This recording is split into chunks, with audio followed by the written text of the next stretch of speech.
உலகத்தில் வாழும் பொழுது மனிதர்களுக்கு யாராக இருந்தாலும் சரி நிச்சயமாக கஷ்டங்கள் என்ற விஷயம் வரதான் செய்யும்.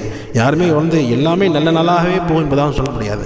அல்லாஹ் சோதனைகளை கொடுப்பான், நிச்சயமாக அல்லாஹ் சோதிப்பான். ஒரு சின்ன கஷ்டத்தை கொடுத்து அல்லாஹ் சோதிப்பான். என்னுடைய அடியான் இந்த சோதனையின் போது என்னை நன்றி செலுத்துகிறானா அல்லது என்னை திட்டுகிறானா என்பதை அல்லாஹ் சோதித்து பார்ப்பான். அந்த நேரத்தில் குர்ஆனுடைய இந்த வசனத்தை நாம் ஞாபகத்தில் வைத்துக் கொள்ள வேண்டும். யா அய்யுஹல்லதீன ஆமனுஸ்தஈனு பிஸ்ஸப்ரி வஸ்ஸலாஹ். ஓ ஈமான் கொண்ட விசுவாசிகளே, நீங்கள் என்னிடம் பொறுமையை கொண்டும் தொழுகையை கொண்டும் என்னிடத்தில் உதவி தேடுங்கள் என்பதாக அல்லாஹ் சொல்லுகிறான்.